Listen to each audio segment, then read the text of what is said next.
Greetings to our Wicomico County Public Schools family.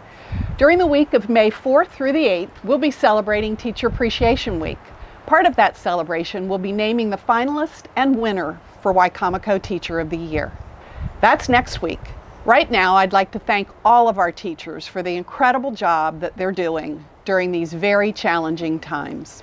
Through these interviews, recorded in February, let's get to know 25 of our amazing teachers who are semifinalists for Teacher of the Year. So when I first wanted to be a teacher, it was actually to spite my sister.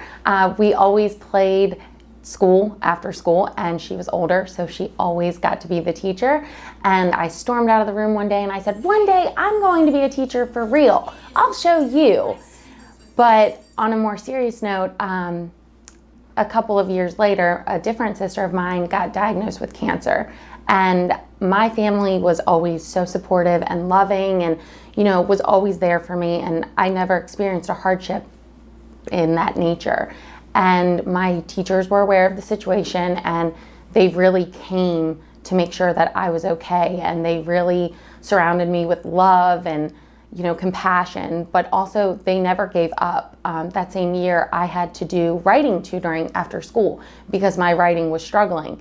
And they didn't say, you're going through this hardship, so it's okay to give up or it's okay not to give your full effort. They said, okay, you're going through this, but you're struggling and we're going to help you get through that. So they showed me it's not only important to be loving and supportive, but it is so important to push your students no matter what they're going through. There are a lot of moments that define why I teach, but a specific reason, a specific example would be a 5th grade boy who was having a terrible, no good, very bad day. Through tears, through confiding in me, he stops what he's saying and he says, but it's not a bad day. It's like the worst day ever.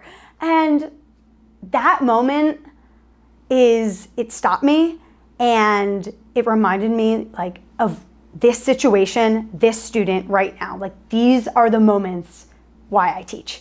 I teach to help heal them, to help them, to nurture them, to teach them. And so my response was to kind of target that big picture, which was, oh my gosh, this is your worst day? It is 1:30 p.m. on your worst day. You are doing it. You're still here. You're still making an effort. You are literally the strongest person I know. And that lit him up. He calmed down, we got him refocused, and I share that because although that characteristic of through tears and feeling like it's the worst day, that's not unique as a teacher to deal with those things throughout the day, but it really just proves that each teacher, we're here for a purpose, and it's to make them feel safe enough to confide in you, it's to make them feel challenged, to challenge those limiting beliefs. It's our ability to engage them and to love them so that they feel like they can make it through those bad days, through those worst days, onto bigger and better days. In February of 2017, I organized getting Chris Herron, who is a former NBA player and he is in recovery from his heroin addiction. I organized getting him to Parkside High School for a school-wide assembly, which was absolutely fantastic. The amazing colleagues that I have banded together, and I had a group of people, and we put forth this plan, and we had a Purple Out Parkside week prior to Chris Herron coming to present. And we divvied up warm-ups and certain lessons and discussions for a variety of content areas, so students weren't just receiving that information in health class. And when the day came for Chris Herron to speak, and again, everyone was in the presentation. And there was a moment that I recall, I reached down to grab my coffee cup. And in bringing it up, I had gold bangle bracelets on. And when they fell down my arm, they made too much noise in a gymnasium of 1,300 people. And that's how powerful that speaker was. That day, it didn't matter how many friends you had, what sports team you were on, how much money you have, none of that mattered because that presentation moved that entire gymnasium. And I've never felt more proud of my kids and my colleagues at my school. It was truly, truly remarkable. And upon Chris Herron leaving, and everyone mobs him because he's fantastic and he loves talking to the kids, genuinely loves it.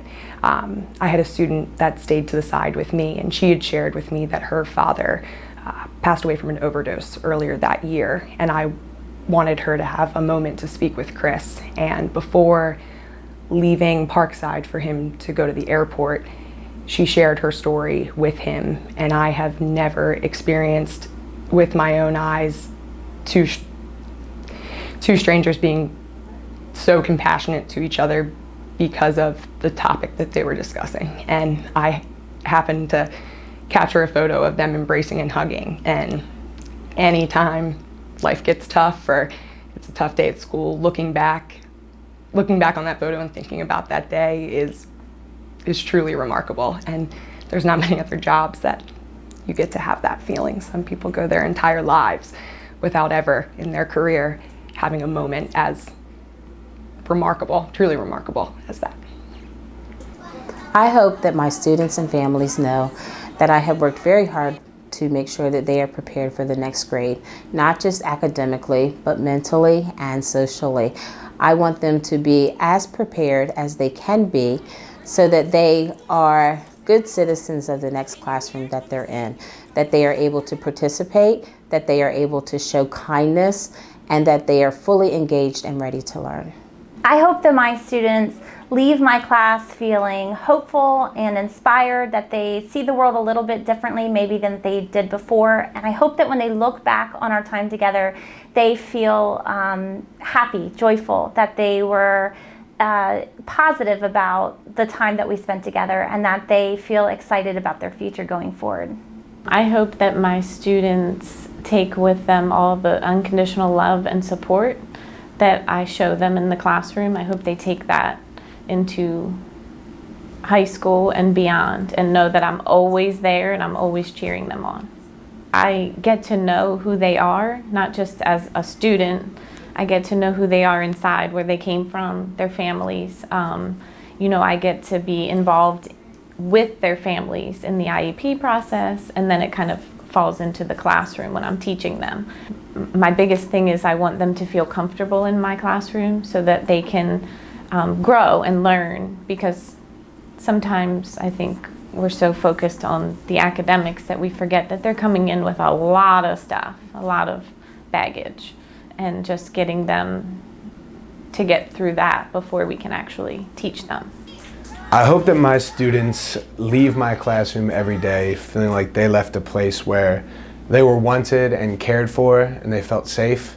And I hope that they can leave 5th grade with me feeling inspired about education and understanding that they have their future in their hands, and that whatever they do, they're going to be successful as long as they learn to be kind, empathetic, and that they work hard. And that's what I hope my students do.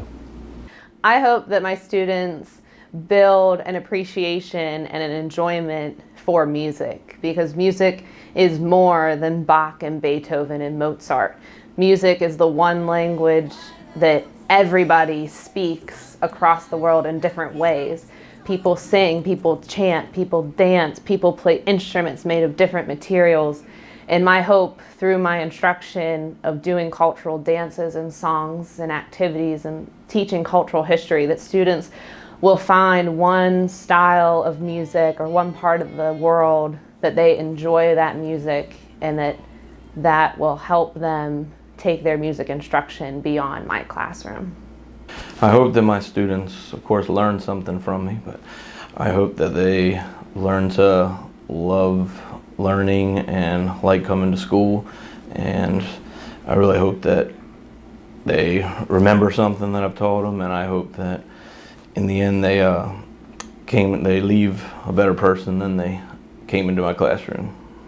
Well, sometimes they come in and they're little, you gotta teach them the rules of the room and things like that, and by the end I've usually got them where I need them to be, and it makes me feel like I've done something.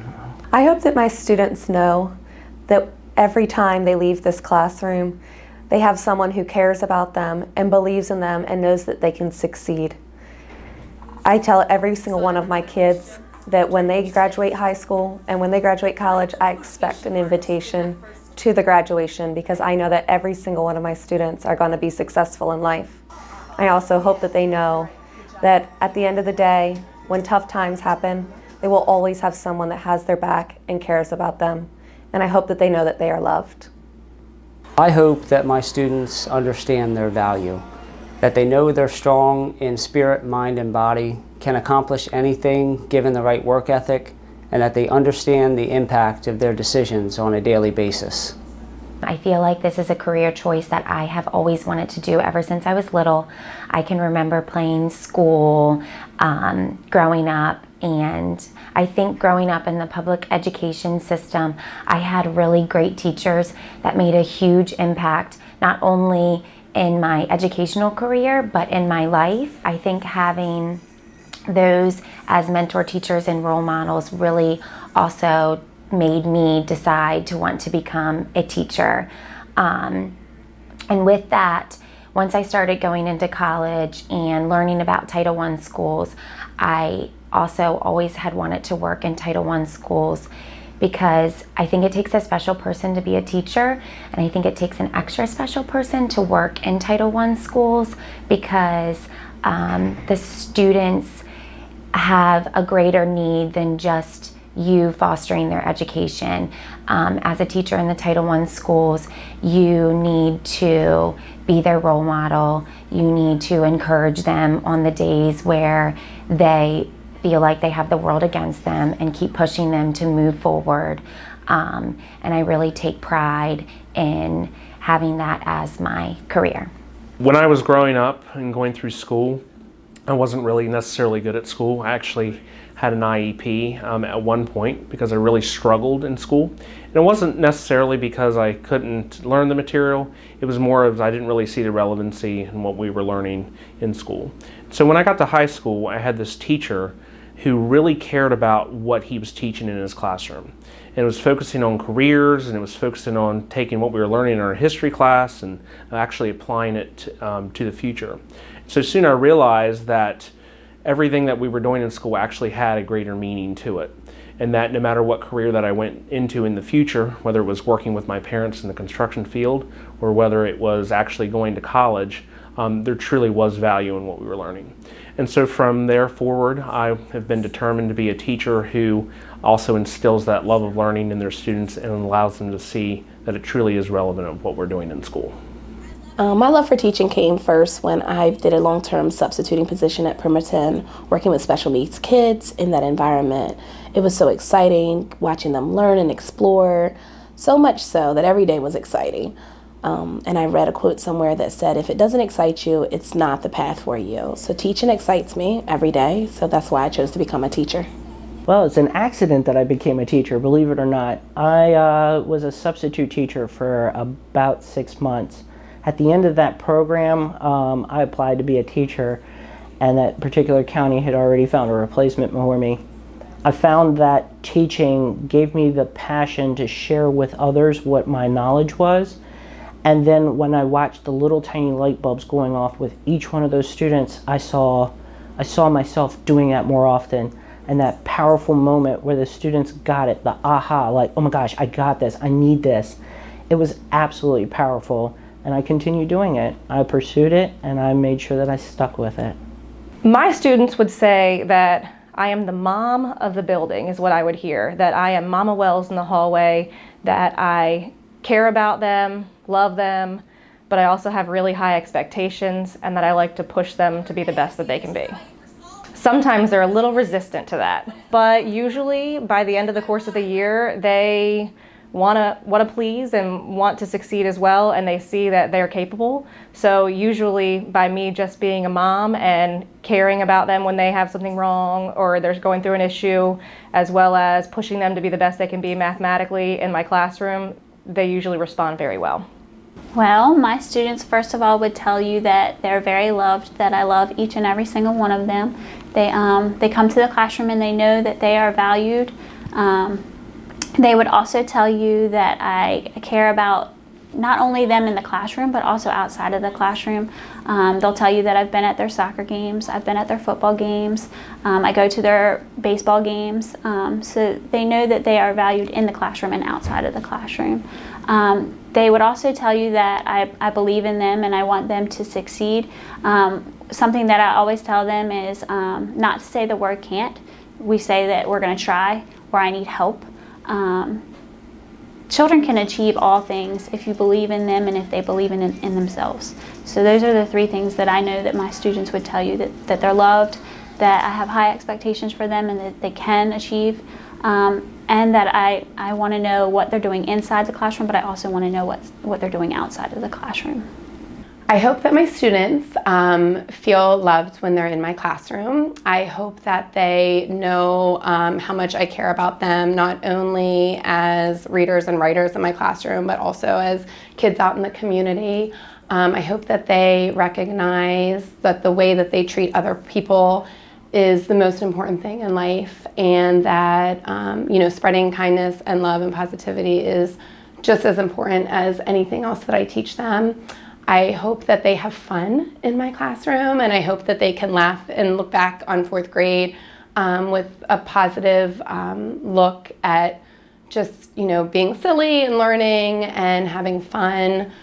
And I hope that they also learn a little bit about themselves as learners, that it's okay to, make mistakes and that they can grow from them, and that it's okay to be unique and a little bit weird, and just to kind of celebrate their own personality and their own uniqueness, and that not everybody is the same, and just to be accepting of others and to treat everyone with love and kindness, and to also kind of celebrate that about each other instead of looking at somebody because they're different, or they might think differently, or act differently, or like different things. Just to accept everybody for what they are, and to just bring in that positivity and kind of have that outlook on life.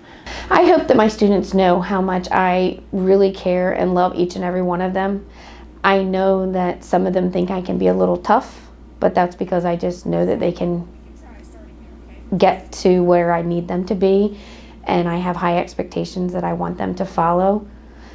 So in everything that I do, I always keep them first, and to try to make sure that they have what they need from me on the caring and level, as well as what they need academically to be successful in fourth grade. They would probably say that she really tries to make sure we understand what we need to do, and she has a routine set for us that she really expects us to follow. So she has really high expectations and expects us to do what we're supposed to do. I hope that my students know that I love them unconditionally, that mistakes are okay, that you learn from your mistakes more than your successes, and that I will always be there to be their advocate, to be their friend, even outside the classroom after they're long gone. They will always be my children. I know that one child told me that I was a little extra.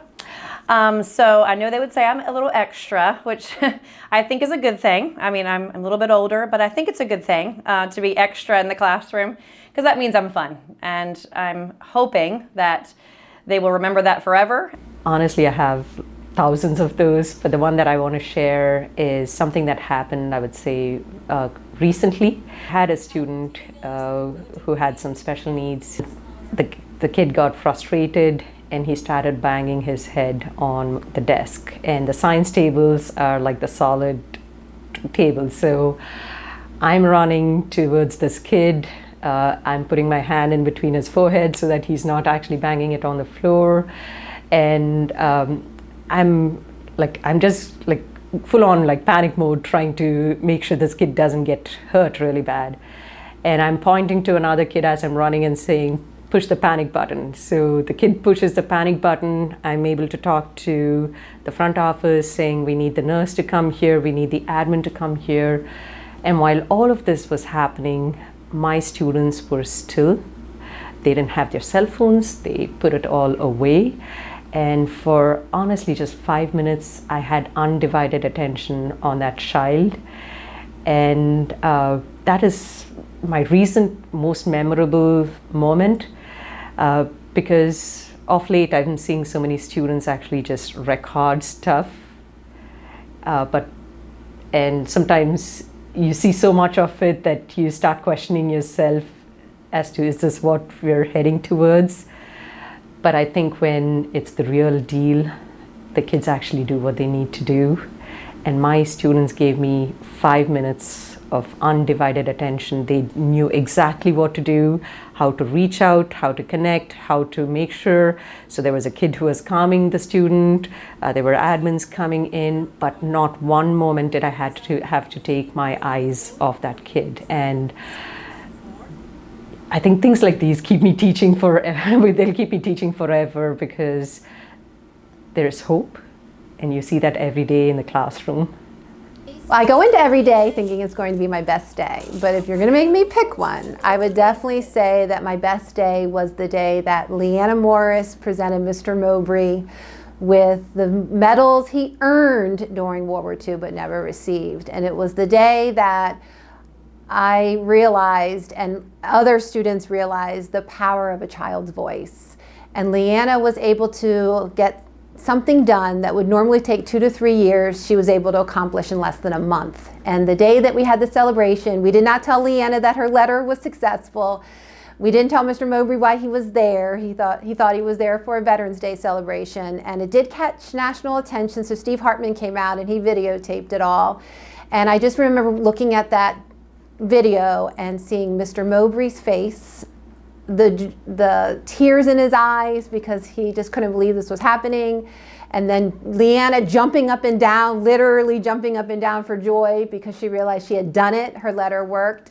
But then he panned out into the audience and I saw all these children who never met Mr. Mowbray, who didn't hear his stories, but children who were happy for him and proud of Leanna.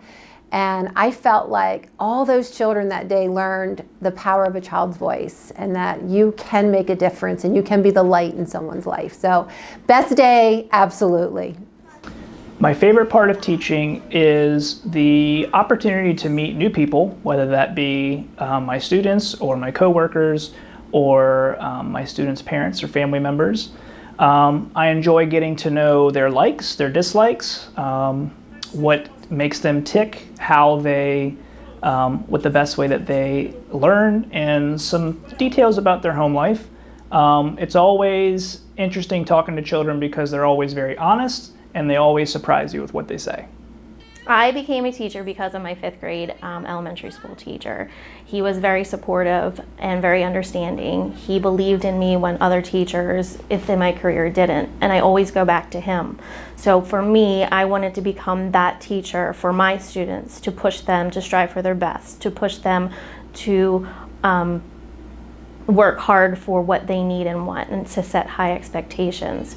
I want them to know that I care for them and love them, and that they are special to me, and they will always be my students once they leave my room. My favorite part of teaching is every day's a new day. Every lesson's a new lesson. Whether it's good or it works out great, or even if it's bad, you can always learn from the lesson. And just hearing the kids' feedback, it's just great about teaching, that you can come in and you don't know what to expect. And you're hopeful every day that kids are going to walk out of your room learning something new, in my case about history. Most of the time the kids always walk out laughing, they've learned something, and that's what I like, when the kids walk out smiling, something about history, or they think I've said something funny about history, to try to get them to remember whatever content we're talking about that day. The new Wicomico Teacher of the Year will be announced at about 5 p.m. Thursday, May 7th on WBOC's Delmarva Life. Thanks for watching. Stay strong. We hope to see everyone very soon.